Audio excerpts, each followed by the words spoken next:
बिस्मिल्लाहिर्रहमानिर्रहीम।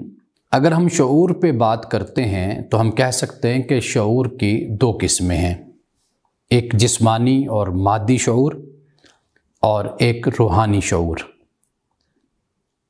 और इस मादी और जिस्मानी शऊर को हम इस तरह समझ सकते हैं कि अगर कोई चीज़ हमारे सामने ऐसी लाई जाती है कि जो बदबू रखती है तो हमारा मजाज, हमारी तबीयत उससे नापसंदीदगी और उससे दूरी इख्तियार करते हैं।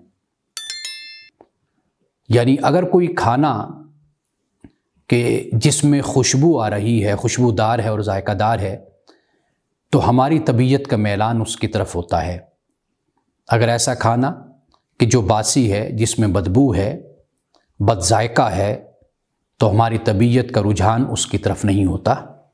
इसका मतलब ये है कि हम जिस्मानी और मादी शऊर रखते हैं।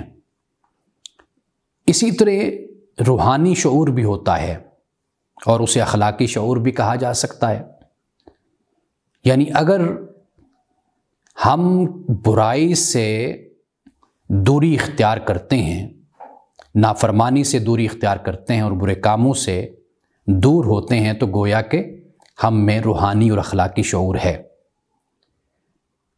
वो लोग कि जिन्हें बुरा काम करते हुए ज़रा भी एहसास नहीं होता कि हम बुरा काम कर रहे हैं, अल्लाह की नाफरमानी करते हुए जिन्हें ज़रा भी एहसास नहीं होता और पशेमानी और नदामत नहीं होती कि हम अल्लाह सुब्हानहू व तआला की नाफरमानी कर रहे हैं, तो दरहकीकत वो रूहानी शऊर से महरूम लोग होते हैं।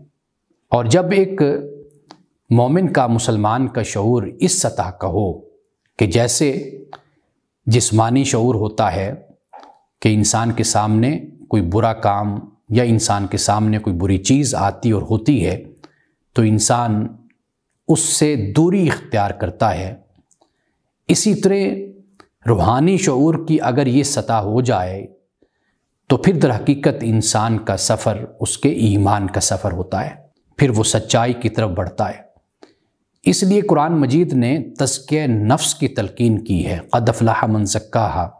वो इसीलिए वो लोग के जो अपने नफ्स पर, अपने बातिन पर तवज्जो करते हैं और अपने नफ्स को पाकीज़ा करते और रखने की कोशिश करते हैं, ये वो लोग होते हैं कि जिनमें रूहानी शऊर होता है।